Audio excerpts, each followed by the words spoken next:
الحمد لله الذي أرسل رسوله بالهدى ودين الحق ليظهره على الدين كله ولو كره المشركون. أشهد أن لا إله إلا الله وحده لا شريك له وأشهد أن محمدا عبده ورسوله. أما بعد. Hadirin mukminin, tuan-tuan muslimin muslimat yang dirahmati dan dikasihi oleh Allah Azza wa Jalla. Malam ini dengan izin Allah Subhanahu wa taala kita diberikan kesempatan dan peluang untuk kita menyambung pengajian kita berhubung dengan kisah atau cerita-cerita yang bersumberkan Al-Quran.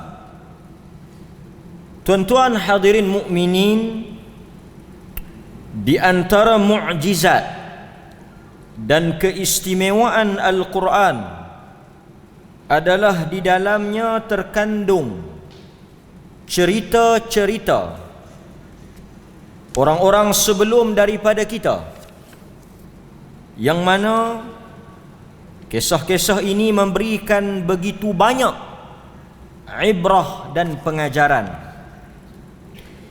Dan cerita yang akan kita bincang dan kita dengar pada malam ini tidak asing lagi dengan kita, iaitu Al-Quran merakamkan tentang kisah sebuah kaum yang dikenali dengan nama Thamud.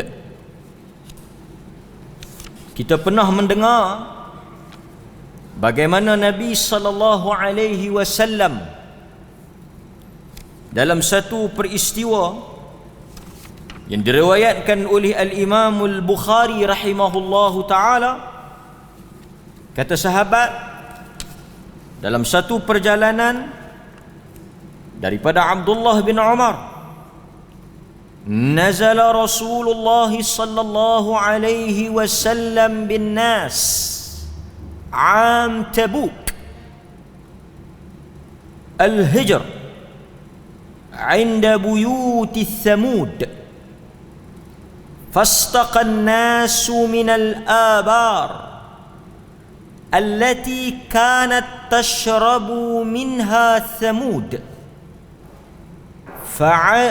فعجنوا ونصبوا القدور باللحم فأمرهم رسول الله صلى الله عليه وسلم فأهرقوا القدر وعلفوا العجن الإبل ثم ارتحل بهم حتى نزل بهم على بئر التي كانت تشرب منها ناقة ونهاهم أن يدخلوا على القوم الذي عذب فقال إني أخشى أن يصيبكم مثل ما أصابهم فلا تدخلوا عليهم.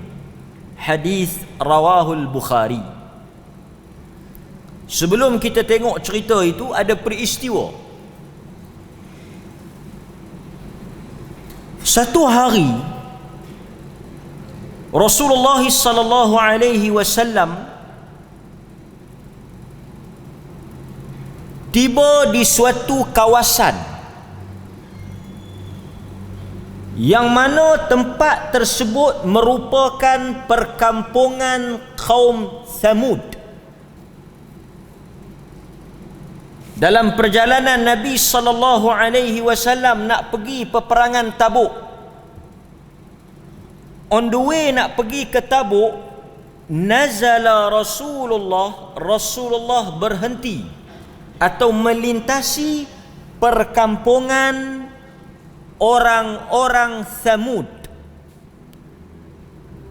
Bila Rasulullah sallallahu alaihi wasallam melintasi kawasan itu, dipendekkan cerita, ada di kalangan ahli rombongan tersebut pergi ambil minuman daripada abar, telaga-telaga tinggalan Samud.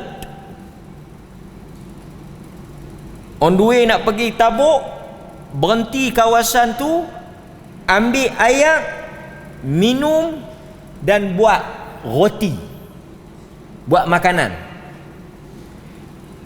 Dan kita ingat kawasan itu adalah penempatan Samud.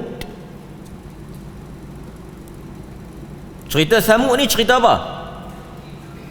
Cerita unta Nabi Saleh.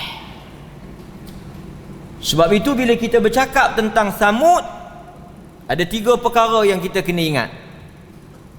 Satu, dia berhubung dengan unta Allah, naqatallah, unta Allah, yang merupakan mukjizat besar Nabi Saleh. Jadi tuan-tuan nak mudah faham, nak ikut cerita ini, nak belajar daripada apa yang berlaku kepada Nabi Saleh, kena ingat keyword dia unta. Daripada unta inilah azab Allah turun kepada Samud. Dan unta ini disebut naqatullah, unta Allah. Poin yang kedua, keyword dia, bila kita baca atau kita dengar melalui kisah kaum Samud, kita kena ingat dan kita kena tahu maklumat yang terpenting. Samud adalah suatu kaum, bangsa yang sangat hebat. Inilah bangsa yang boleh menukar gunung dan bukit menjadi rumah dan istana. Hebat, maju, kaya, makmur. Kita nak gambarkan bagaimana hebatnya Samud ini, bagaimana besarnya, kuatnya, kayanya teknologi pada zaman itu. Mereka lah satu-satunya kaum yang boleh memahat gunung, bukit menjadi rumah dan istana. Hebatlah. Kata kunci yang ketiga, bila kita dengar Samud, baca cerita Samud, kita akan tahu unta, kehebatan dan kekayaan, kemakmuran, sehingga mereka menukar gunung menjadi rumah untuk mereka duduk, memahat. Kalau tuan-tuan boleh pergi ke Jordan, Petra, tengok bangunan dipahat di bukit, di gunung. Yang ketiga, Samud diazab oleh Allah dengan suara pekikan yang sangat kuat daripada langit sehingga mereka mati bergelimpangan. So kalau orang tanya ataupun tuan-tuan tengok atau dengar cerita orang mati, azab Allah ni banyak. Nabi Nuh alaihi salam, hujan turun daripada langit mencurah-curah. Nabi Lut alaihi salam, liwat, kaum sejenis. Bagaimana Allah azab mereka? Hujan batu, diterbalikkan bumi. Bagaimana dengan Samud? Samud dibinasakan dengan sayhah, satu suara yang kuat, jeritan daripada langit sehingga mereka mati bergelimpangan. 3 perkara besar ini berkait dengan Samud. So apa kita boleh belajar? Kita akan tengok poin-poin penting daripada cerita Samud. Pertama tuan-tuan, Nabi mana yang pergi kepada Samud ni? Itu dahulu. Lama kita tangguh kelas ni, lupa setengah. Kita ada kaum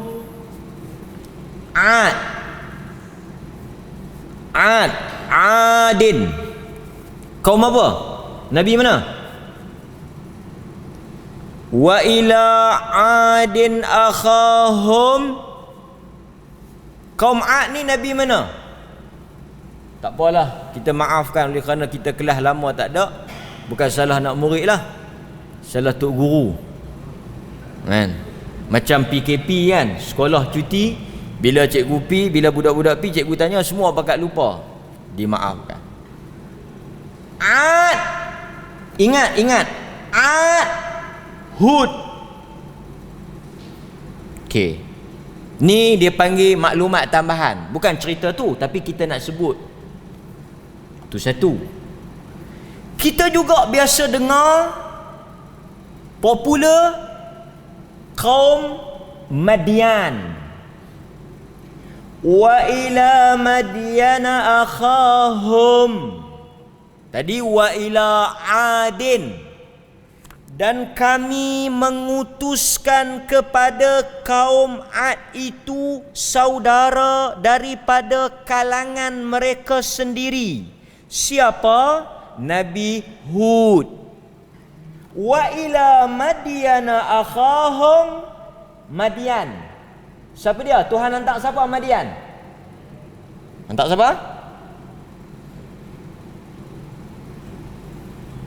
Bung Mukhtaradin tu calon Sabah. Hantar siapa Madian ni? Madian ni bukan suku kaum Sabah. Madian ni cerita Quran. Madian ni siapa?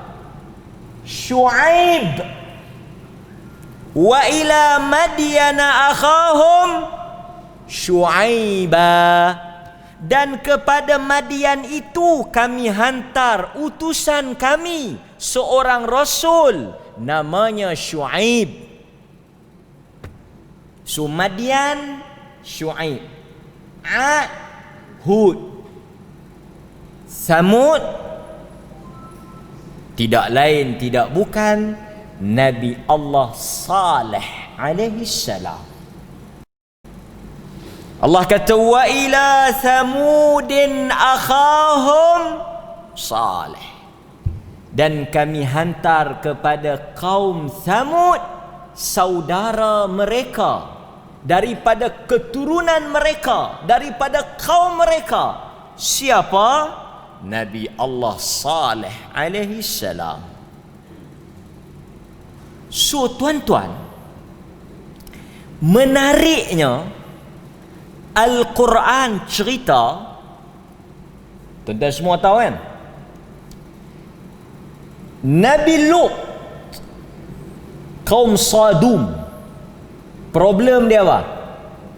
Masalah seks sejenis, liwat. Tuan-tuan kena ingat ini juga penting. Apabila tuan-tuan membaca kisah-kisah para nabi, kisah-kisah para rasul yang ada di dalam Al-Quran, kesemua kaum itu ada problem yang berbeza antara satu dengan yang lain. Sebab itu bila kita belajar kisah-kisah Al-Quran, cerita-cerita daripada Al-Quran, kita boleh tahu Nabi Lut apa masalah kaum dia, Nabi Hud, Nabi Saleh apa masalah kaum masing-masing. Tak sama. Nabi Lut problem dia, masalah besar, geng dia, umat dia, mereka suka lelaki sesama lelaki, yang kita panggil sebagai hubungan sejenis. Itu problem Nabi Lut. Problem Nabi Saleh, problem apa? Bila kita tengok dalam Al-Quran, masalah besar yang terpaksa dihadapi oleh Nabi Saleh alaihi salam adalah kaumnya terlampau kaya. Masalah yang dia kena settle, yang dia kena perbetul adalah kaumnya terlalu kaya sehingga mereka menyangka kekayaan itu adalah daripada diri mereka. Masalah dia apa? Terlalu banyak nikmat yang Allah bagi. Pasal itu selalu kita sebut, tuan-tuan, miskin problem, tetapi dia tidak seteruk kaya. Nabi sebut pada sahabat-sahabat dia. Satu hari kata sahabat, bila Nabi duk bercakap dengan kami, Nabi kata, inni akhsyakum an tuftah. Sebelum tu Nabi kata, ma akhsha alaikumul faqra wa inni akhsyakum an tuftah lakum zahratad dunya atau kama qala. Nabi kata, aku tidak bimbang dan takut. Nabi kata, sesungguhnya aku tidak risau jika di kalangan hamba-hambaku, di kalangan umat-umatku, di kalangan pengikut-pengikutku, di antara kamu miskin. Nabi kata, aku tak susah hati, aku tak bimbang. Tetapi yang aku takut merosakkan umat ini, dan aku bimbang yang akan memusnahkan umat ini seperti mana telah musnah umat-umat sebelum ini apabila Tuhan mula membukakan harta dunia kepada mereka. Nabi kata, kalau kamu baca kisah-kisah umat sebelum ini, mereka tak musnah kerana miskin, tetapi mereka musnah kerana bila Tuhan buka kaya. Itu yang Nabi sebut. Sebab itu kaum Samud ni yang menyebabkan mereka engkar, kufur, menolak Nabi Saleh, dan sehingga kepada tahap membunuh unta milik Allah, unta yang Allah hantar, kerana terlalu sombong dengan kekayaan yang mereka ada. Terlalu hebat sehingga mereka menyangka Tuhan tidak ada hak dalam hidup mereka. Kekayaan, kemajuan, kehebatan yang Samud milik ini adalah di atas kepandaian dan usaha titik peluh Samud, bukannya kurniaan Tuhan. Apa sebab kami nak sembah Tuhan? Mereka tak terima Nabi Saleh, dan mereka tak heran dekat Nabi Saleh. Kenapa? Kerana mereka boleh hidup dengan kekayaan mereka. Itu punca kepada rosak dan binasanya kaum Nabi Saleh. Sebab itu, tuan-tuan, selalu kita sebut dan selalu kita ulang, manusia nampak kesusahan itu ujian, kemiskinan itu ujian, kesakitan itu ujian. Kita tengok orang susah, tengok orang miskin, tengok orang sakit, kita akan kata, kesian Allah uji dia, kesian Allah Ta'ala bagi dugaan kat dia. Kita bila tengok orang susah, tengok orang sakit, tengok orang miskin, kita kata kesian, kita sedih pasal Tuhan uji dia. Tuhan buat macam tu kat dia, Tuhan duga dekat dia. Tetapi bila kita baca kisah-kisah para nabi, kita baca kisah-kisah umat-umat terdahulu, mereka tidak diuji dengan kesusahan.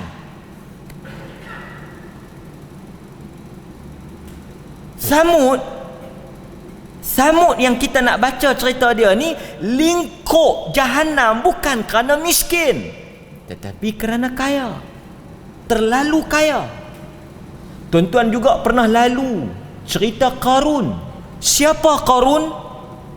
Manusia yang paling kaya, sehingga kan untuk membawa kunci dia sahaja memerlukan usbatun, satu gerombolan manusia yang kuat untuk tanggung kunci. Bukan harta dia lagi, kunci baru. Sehingga kan di mana-mana kita jumpa, kita akan sebut harta Qarun.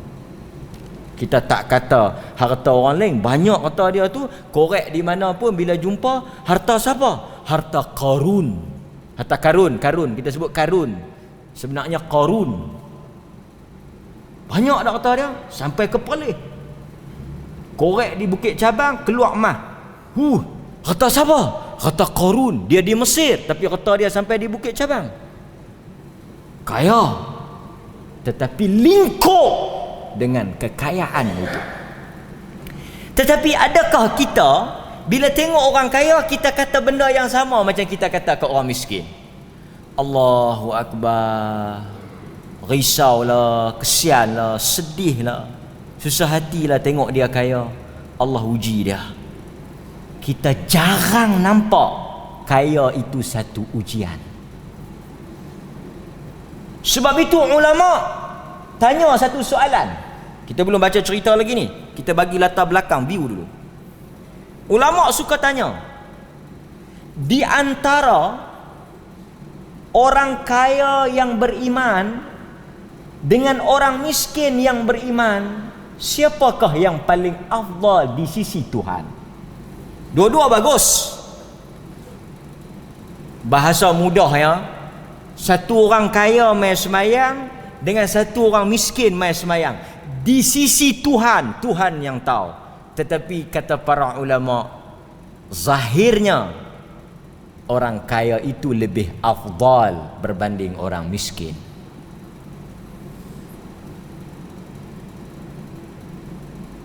Orang miskin kalau semayang, pelik tak? Tak pelik Pertama dia miskin, dia kena semayang lah, nak minta kaya. Betul tak? Orang miskin kalau main semayang itu biasa. Macam kita ni semua miskin ni main semayang biasa lah. Pasal apa? Pertama kita tak tahu nak buat apa. Nak pergi tengok tanah, tanah tak ada. Nak pergi cek rumah, rumah pun tak ada. Nak kira duit, tak ada kira dah, habis. Jadi kita nothing to do. So kita main dalam masjid, menghabiskan sisa-sisa umur kita. Tiba-tiba mati pak kita, boleh kebun sebuah. Tak kelih kan? Dia dulu tak buat apa, lah ada kebun. Nampak tak? So orang miskin dia mari salat, dia buat ibadat, mungkin kerana dia tak ada apa, dia miskin, dan mungkin dia nak buat jahat pun tak ada modal. Tetapi kata para ulama, apabila ada orang yang Allah kurnia kekayaan, dia boleh mari salat. Ketika Allah beri dunia kepada dia, dia boleh tolak dunia itu dan dia mari ke masjid. Dia besar di sisi Tuhan. Saya sebut di satu dua tempat orang marah. Satu dua orang marah. Marahlah depa. Walaupun dia tu kita tak kata kat dia, tapi dia marah lah. Tapi macam tu lah, nak kira orang tak marah bila?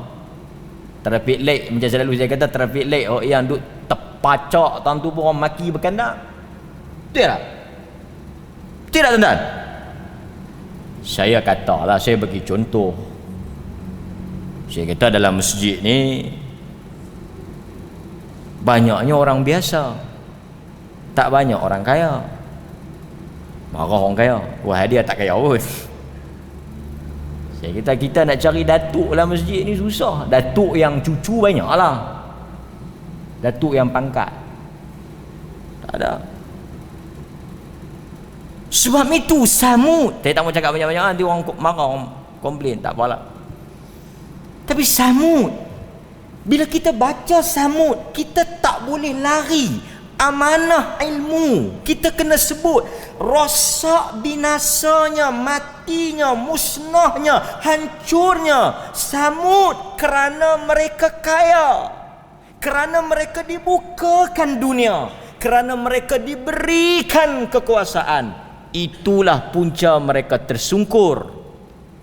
maka awas dan beringatlah orang yang Allah kurniakan kekayaan dan kedudukan, kerana ia lebih besar dan lebih berat daripada ujian orang yang miskin. Si miskin itu mungkin tak ada soalan yang Tuhan nak tanya pada dia. Sebab itu dalam hadis Nabi kata telah ramai masuknya orang miskin ke dalam syurga ribuan tahun mendahului orang kaya, kerana yang kaya itu sedang menjawab soalan tentang hartanya. Nabi yang sebut, Nabi kata telah mendahului para orang kaya itu aghnia. Siapa yang masuk ke dalam syurga? Fuqara, orang-orang miskin. Kemudiannya orang-orang kaya. Demikian ujian. Wa ila Thamud akhahum Salihah, kepada Thamud itu saudara mereka Saleh. Tuan-tuan, Nabi Saleh bila dia pergi kepada kaum dia, satu benda kita boleh belajar. Ini tabiat manusia. Tuan-tuan,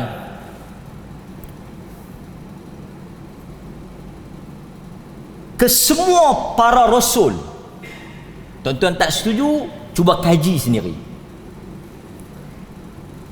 Sedar atau tidak, tuan-tuan percaya tak?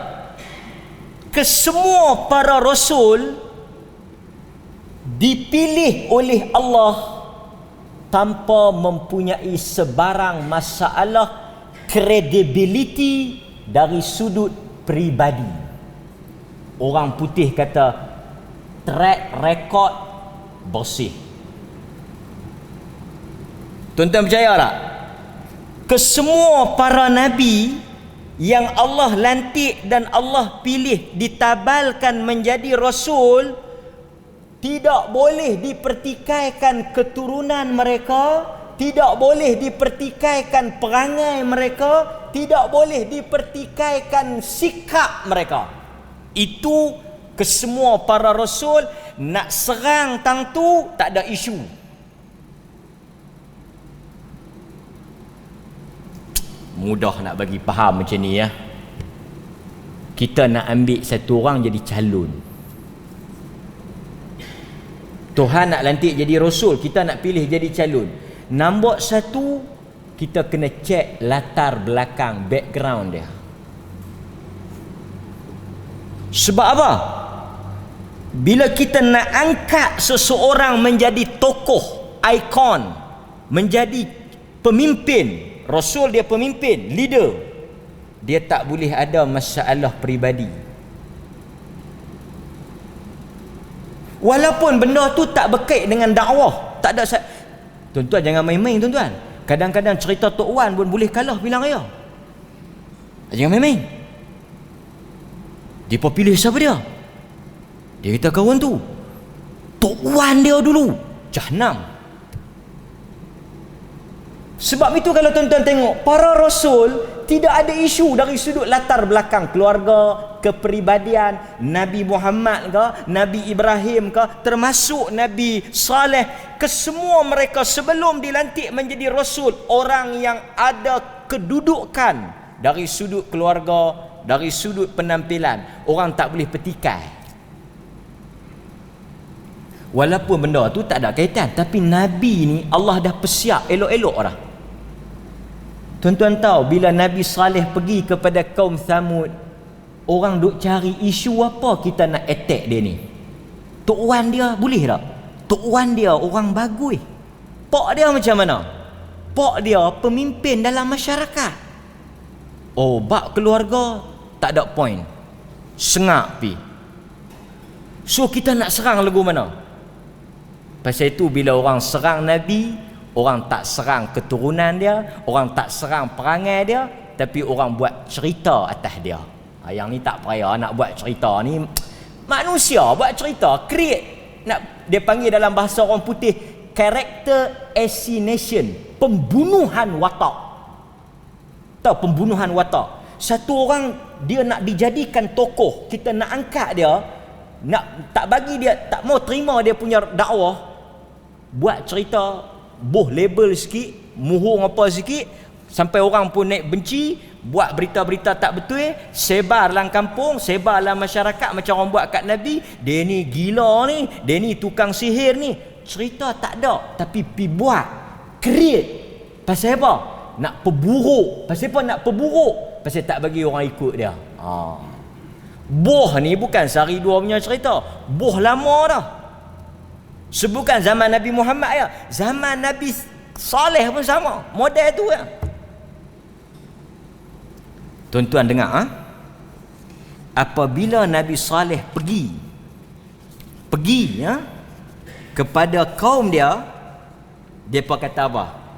Tuan-tuan balik buka surah Hud 62. Tulis Hud 62. Ini ni sebelum dia jadi rasul. Pasal itu kita, tuan-tuan, saya nasihatlah, tapi saya dah terlajak dah. Tuan-tuan gut, kalau kita nak orang suka, kita tak mau orang kata, atau kita tak mau cari pasal dengan orang, kita jangan terlibat dengan masyarakat, atau kita jangan menonjol pergi ke depan. Kalau kita duduk belakang, siapa pun tak kacau. Tapi bila kita mula bercakap, kita mula menonjol, kita mula menyeru manusia kepada al-haq, demikianlah, inilah jalan para rasul alaihimussalatu wassalam. Kata para ulama, sesiapa yang menyambung perjalanan para rasul ini, membawa dakwah yang dibawa oleh para rasul ini, meneruskan usaha yang dimulakan oleh para rasul ini, tidaklah menanti di hadapan mereka itu tikar permaidani merah dan orang menyambut dengan suka, melainkan mereka akan dimusuhi oleh manusia. Inilah apa yang disebut oleh Waraqah bin Naufal. Tuan-tuan ingat tak Waraqah? Ingat tak Waraqah? Masa Khadijah bawa Nabi Muhammad pergi jumpa Waraqah, Nabi Muhammad pun ceritalah, duduk dalam gua, cuih mai satu lembaga, tak pernah tengok, dia cerita detail. Kemudian Waraqah kata apa? Hadza namus. Hadza namus. Waraqah kata, itulah namus yang mari kepada Nabi Musa. Waraqah alim ulama kitab Bani Israel. Tapi saya bukan nak petik tu, saya nak petik yang Waraqah kata tu. Dia habaq dekat Nabi Muhammad. Nabi Muhammad bila dengar, baginda Rasul bila dengar, terkejut. Waraqah kata apa?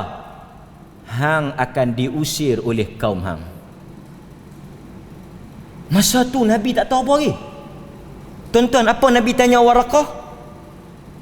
Bila Waraqah kata kaum engkau akan mengusir engkau, engkau akan dihalau keluar oleh kaum kau. Betul tak betul tuan-tuan? Peristiwa hijrah. Tapi Waraqah sebut ni, Nabi tak keluar jadi Rasul lagi. Dia sebut dah. Nabi tanya balik Waraqah, betul ke? Betul ke kaum aku akan perambat, aku usir, aku keluar? Mereka sayang dekat aku. Mereka panggil aku Al-Amin. Mereka cinta dekat aku. Semua orang suka, tak ada orang benci. Apa kata Waraqah? Tak ada manusia yang bawa apa yang engkau bawa, melainkan akan dimusuhi dan diserang oleh kaum dia. Waraqah kata, siapa-siapa sahaja yang bawa risalah ini, bawa dakwah ini, akan melalui perkara yang sama, diusir keluar daripada kaum dia. Ini yang berlaku kepada Nabi dan juga Rasul-Rasul yang datang. Sebab itu orang yang bercakap benar, orang yang buat kerja Rasul, menyeru kepada sunnah, menyeru kepada apa yang dibawa ibadat cara Nabi, akan ditentang. Itu sunnatullah, peraturan yang Allah tentukan.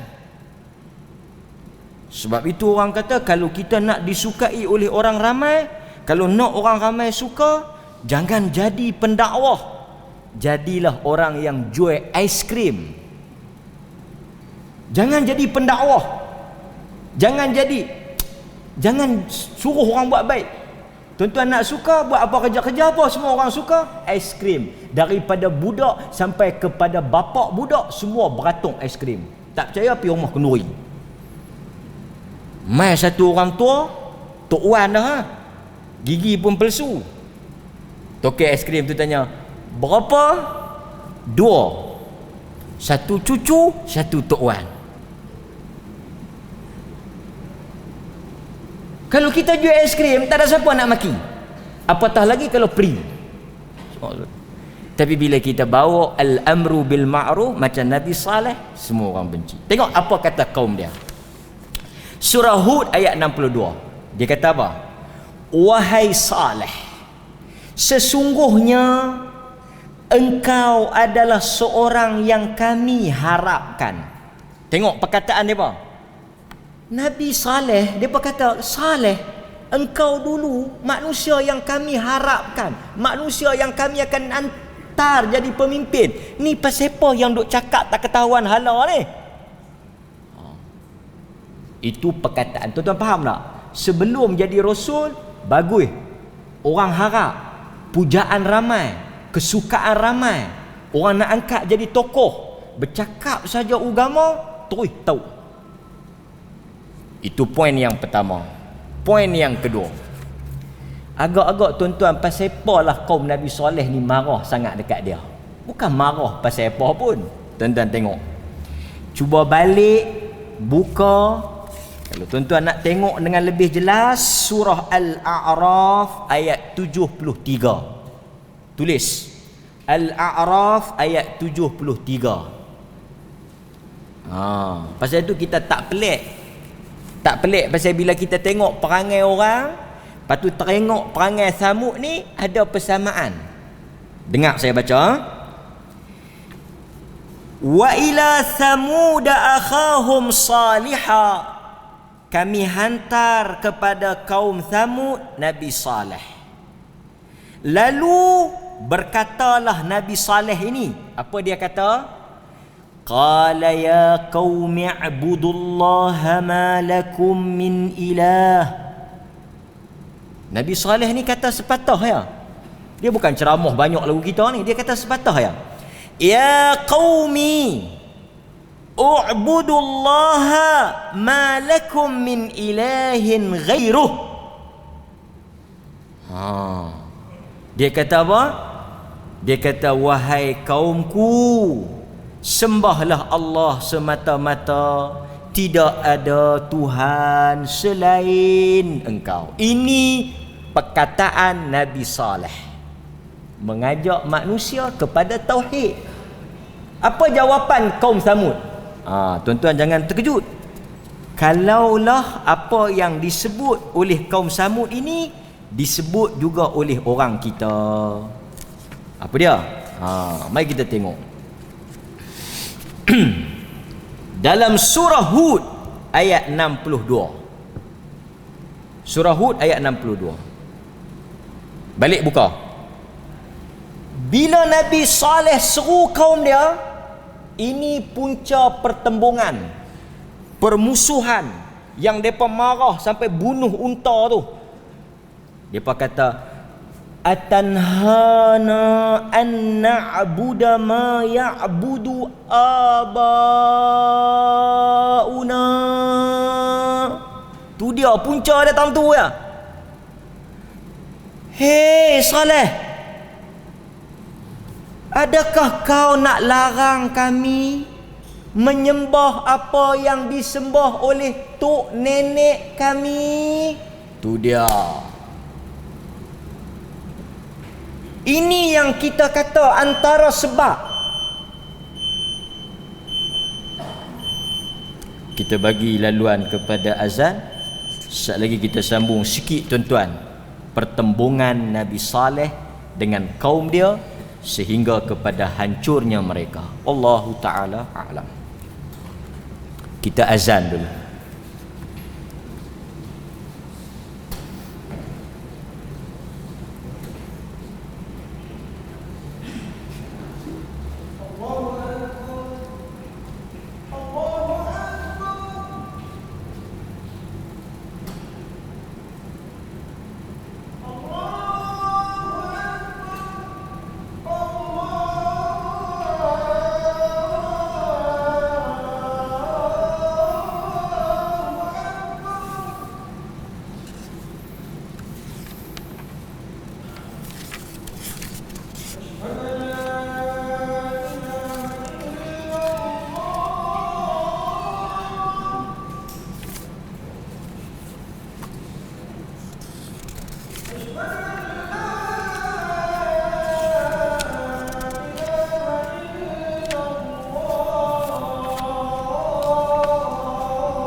atanhana an na'budu ma ya'budu abauna.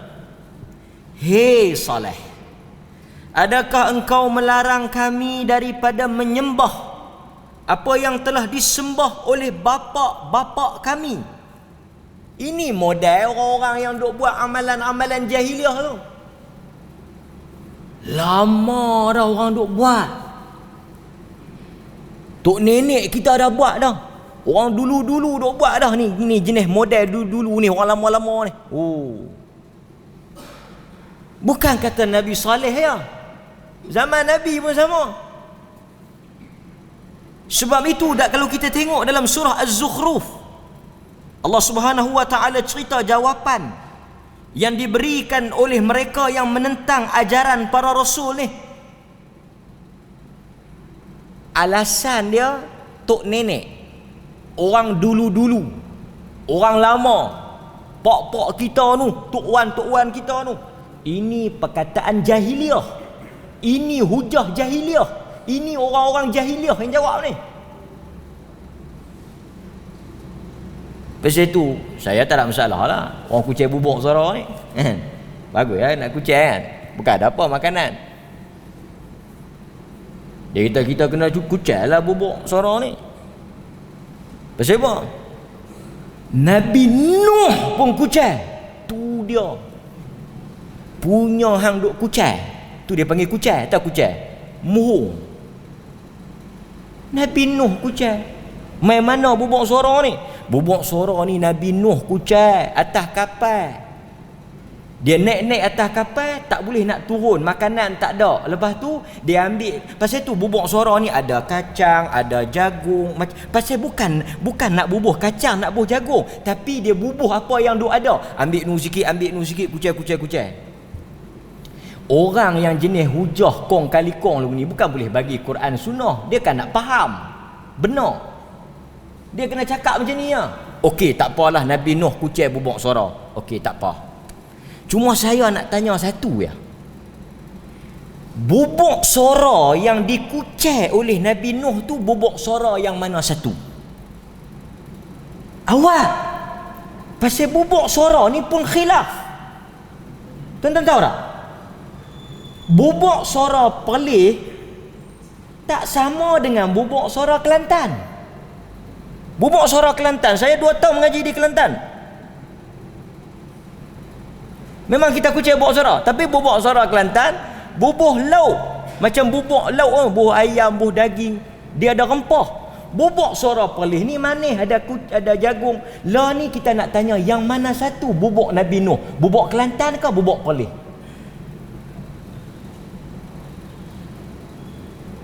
Nabi punya besar main nak ajak tauhid. Dan Nabi Nuh ni bukan adik-beradik dengan Syekh Ismail restoran Rebung, Syekh Wan ke Mat. Manusia bila dia potretkan Nabi ni, saja saya balun sikit pasal live ni. Kita duk ceramah ni pasal live banyak. Live ni 1000 duk tengok. Dan memang benar ni akan jadi panas. Memang pasal bubuk pun hangat. Ni duk kata ni, kalau boleh tengok komen-komen semua duk kata tu. Tapi kita nak sebut, janganlah wajah seorang rasul, tugas yang besar mengajak manusia tauhid, tapi bila kita cerita ke anak-anak kita, cerita ke orang kampung kita, ni Nabi duk main kucing. Kalau takak nak main duk kucing bubuk, tak payah duk hantar Nabi Nuh lah, hantar mamak kat kampung kita pun padan dah.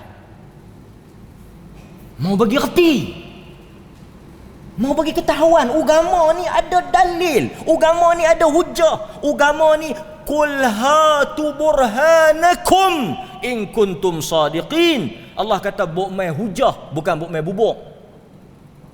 Tapi saya orang kucing, saya pergi makan. Kita tak ada masalah, bukan masalah makan tu, masalah i'tiqad di atas kucing tu. Dan alhamdulillah kita di Perlis ni, kuih duk mengaji sikit, duk tahu dah 10 Muharram tak boleh kucing kena puasa. Dulu macam mana nak puasa kucing? Bila kucing kena rasa. Rasa pula bukan rasa jenis cuek-cuek ni semangkuk cerah. Lepas tu mai pula lah hujah. Takkanlah kita tak kucai. Lama dah orang kampung kita duk kucai. Tu dia sebiji macam Quran cerita. Lama dah tuk-tuk kita duk kucai. Lepas tu habis masuk neraka ke mereka? Tak tahu mereka, kita tak tahu. Kita tak mau. Maka sebab itu hadirin, kita bercakap ala basirah. Kita bukan cakap atas emosi. Kita bukan cakap agama ni atas perasaan kita atau atas negeri. Tetapi Quran kata qul hadza sabili ad'u ila Allah ala basirah ana wa man ittaba'an. Ini agama yang aku ajak manusia dengan ilmu, bukan dengan cakap-cakap kosong. Ini agama di atas hujah. Hadirin mukminin. Kemudian tuan-tuan, bila mereka tak mau dengar rahmat Allah Ta'ala ni, kesemua para rasul ni, hari ni dakwah, esok tak mau dengar, bukan cerah terus Tuhan tiba. Dah bagi peluang. Nabi Musa 40 tahun baru tenggelam Firaun. Nabi Ibrahim lama mana lawan kaum dia, baru Tuhan turun bala. Kita tengok Nabi Saleh ni 3 hari Tuhan bagi. Sayang Tuhan kat kita ni, tuan-tuan, bila kita buat dosa, bayangkan tuan-tuan, kalau kita buat dosa terus Tuhan hukum. Saya ingat rakyat Perlis 300,000 ni mungkin 3 orang pun tak tinggal. Kalau Tuhan dia bersifat penghukum, salah terus, salah ya terus buat. Pasal kita duk baca mastika ataupun duk tengok cerita tanah kubur. Kita kalau buat silap, tuan-tuan contoh kan, tuan-tuan buat silap dosa sikit, mai kilat panah. Saya ingat tak berhenti sat kilat. Panah tak ni. Pasal dosa, tapi Tuhan dengan rahmat dia, dengan kasih dia, dia tangguh azab, dia biar kita bertaubat. Allah dengan segala kasih sayang dia, dengan segala kebesaran dia, dia bagi tangguh kat kita punyalah lama. Kadang-kadang berpuluh tahun kita buat dosa, sekali tak kena, hujung-hujung kita bertaubat, padam habis buat lama. Tu dia rahmat Allah. Rahmat Allah besar. Sebab itu Allah kata rahmati sabaqat ghadabi. Rahmatku mendahului marahku.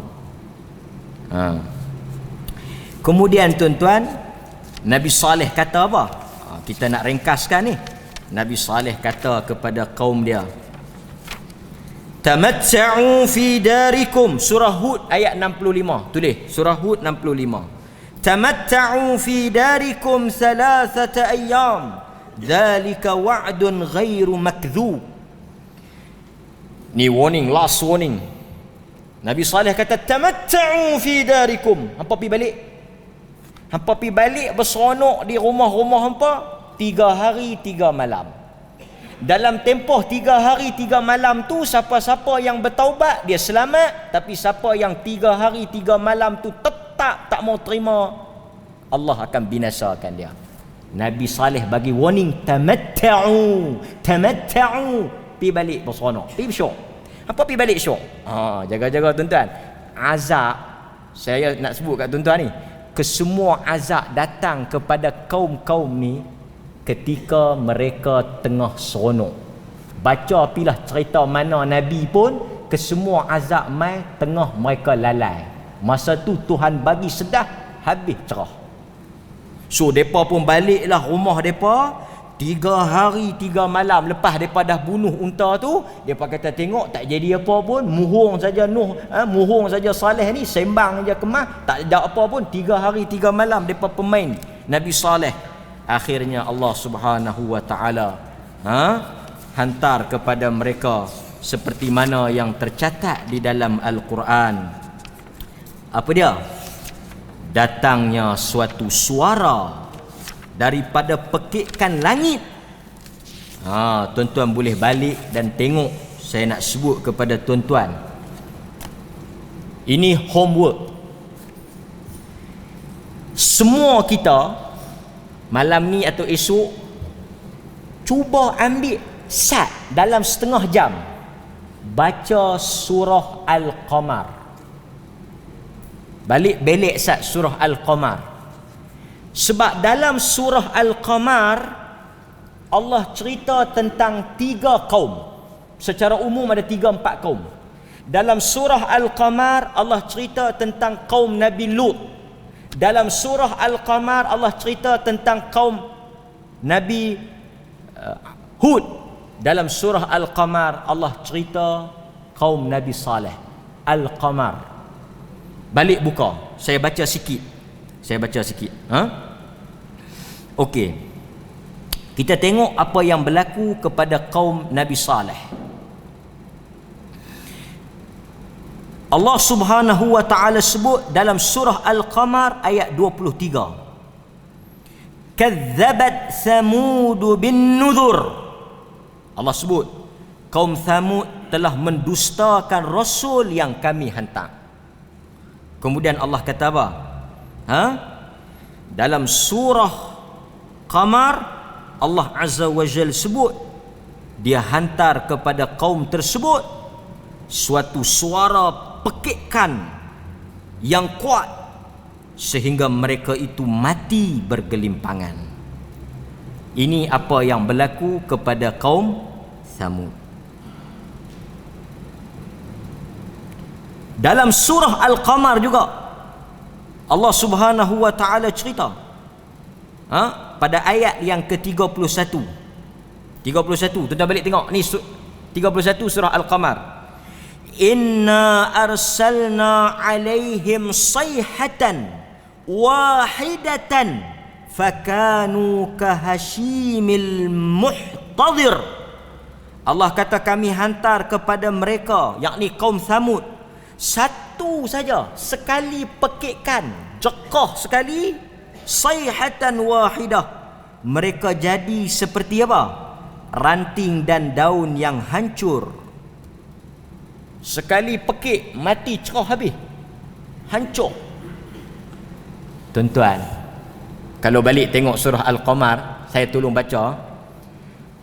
Apabila Allah cerita satu kaum, Allah habang apa yang Allah bagi dekat mereka, Allah suka ulang. Dalam surah Ar-Rahman Allah ulang apa?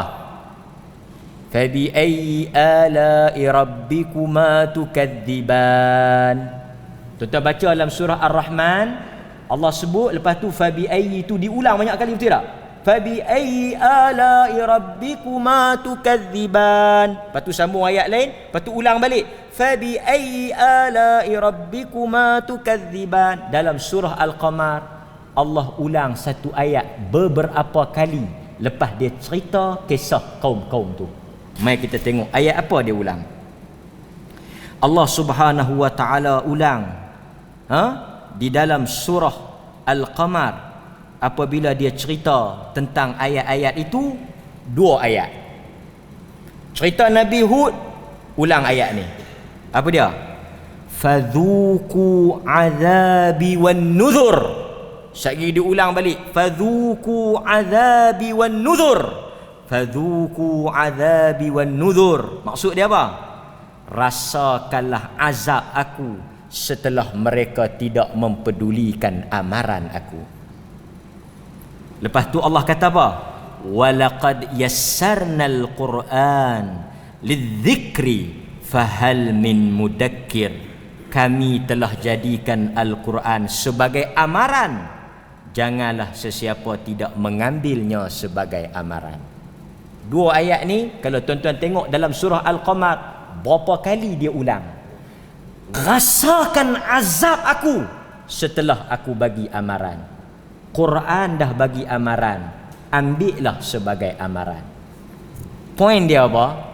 Allah cerita semua kaum ni bukan sebagai halua telinga, nak habis masa maghrib isyak nak dengar ceramah pasal tak ada apa nak buat. Bukan syok-syok macam tengok drama Melayu, bukan syok-syok macam tengok drama Hindustan. Cerita Quran ni supaya manusia tidak mengulangi sikap dan perangai yang sama. Mudah-mudahan tuan-tuan kita tidak, walaupun nama kita kaum Melayu, tetapi tidak berperangai seperti kaum Thamud. Itu tujuan cerita di dalam Al-Quran. Alhamdulillah, selesai kita pada malam ini. Satu kisah yang sangat menarik tentang unta Nabi Allah dan pengakhiran suatu kaum yang boleh memahat gunung tetapi mati hanya kerana satu suara dari langit. Wassallallahu ala nabiyyina Muhammad wa ala alihi wa sahbihi wasallam. Walhamdulillahi rabbil alamin. Assalamualaikum warahmatullahi wabarakatuh.